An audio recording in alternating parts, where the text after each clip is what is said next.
Seperti ramai yang sedia maklum, hari Isnin ini 19 hari bulan 12 2022, undi percaya terhadap Perdana Menteri Malaysia yang ke-10 Datuk Seri Anwar Ibrahim bakal dilakukan sewaktu sidang Dewan Rakyat yang pertama Parlimen ke-15 berlangsung.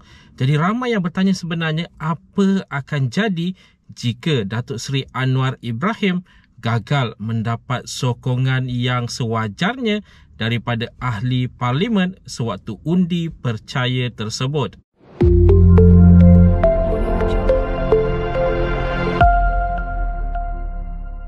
Assalamualaikum, salam sejahtera. Jumpa lagi di channel Heruan AB. Okay guys, kepada mereka yang belum lagi subscribe ke channel ini, jangan lupa tekan pada butang subscribe, tekan juga pada butang loceng.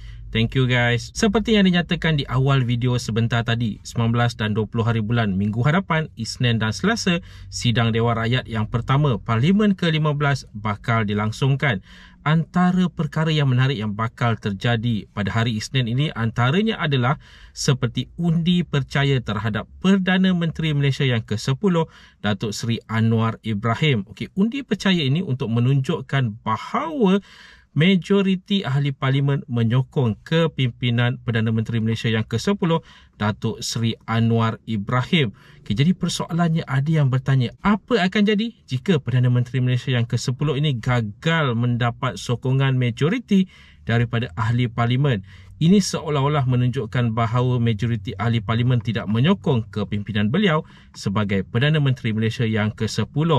Adakah jika itu terjadi, jawatan beliau sebagai Perdana Menteri Malaysia ke-10 akan terlucut ataupun bagaimana? Okay, seperkara yang harus kita ingatkan, Perdana Menteri Malaysia jawatannya adalah lantikan daripada Yang di-Pertuan Agong. Jadi untuk memecat ataupun untuk menurunkan jawatan Perdana Menteri ini bukan dilakukan di Parlimen. Ini akan dilakukan oleh Yang di-Pertuan Agong.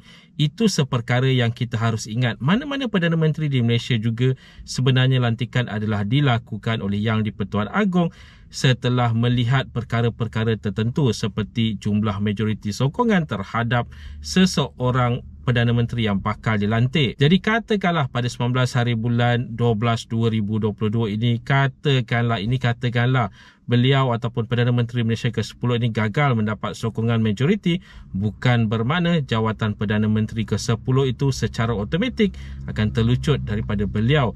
Kerana selepas itu segala-galanya tertakluk kepada beberapa faktor, antaranya adalah kepada Perdana Menteri Malaysia ke-10 sendiri.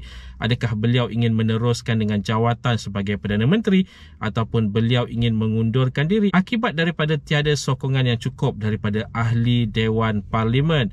Dan segala-galanya juga tertakluk kepada Yang di-Pertuan Agong perkenan daripada baginda sama ada untuk meneruskan ataupun bagaimana untuk melantik Perdana Menteri Malaysia yang baru. Jadi itu seperkara yang kita harus ingatkan. Cuma nanti katakanlah jika beliau Perdana Menteri Malaysia ke-10 ini gagal mendapat undi majoriti, bermakna selepas itu akan mengalami sedikit kesukaran untuk mendapat sokongan daripada ahli Dewan Parlimen, terutama sekali berkaitan dengan pindaan-pindaan akta dan sebagainya, kerana memerlukan sokongan majoriti daripada ahli parlimen untuk menggubal apa-apa dasar, apa-apa akta nanti. Jadi jika ramai yang tidak menyokong, bermakna nanti pasti susah untuk mendapat kelulusan. Dan yang paling utama adalah berkaitan dengan bajet 2023 setelah dibentangkan nanti, jika Perdana Menteri Malaysia ke-10 gagal mendapat sokongan majoriti ahli parlimen, bermakna sewaktu perbentangan bajet 2023, selepas itu akan ada perbahasan untuk kelulusan. Di situ akan berlaku sedikit kesukaran kerana pastinya nanti ramai yang tidak akan menyetujui dengan perbentangan bajet 2023 yang telah pun dibentangkan.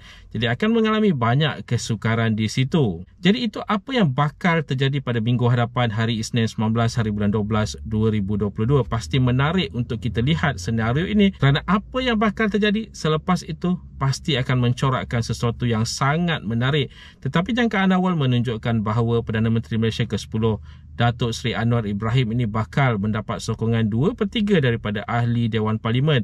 Melihatkan daripada kerajaan perpaduan yang telah pun terbentuk sekarang ini, Gabungan Pakatan Harapan, Gabungan Barisan Nasional, GPS, GRS. Jadi bermakna jika ditambah kesemuanya, ini menunjukkan bahawa sokongan 2/3 itu telah pun diperolehi secara tidak langsung.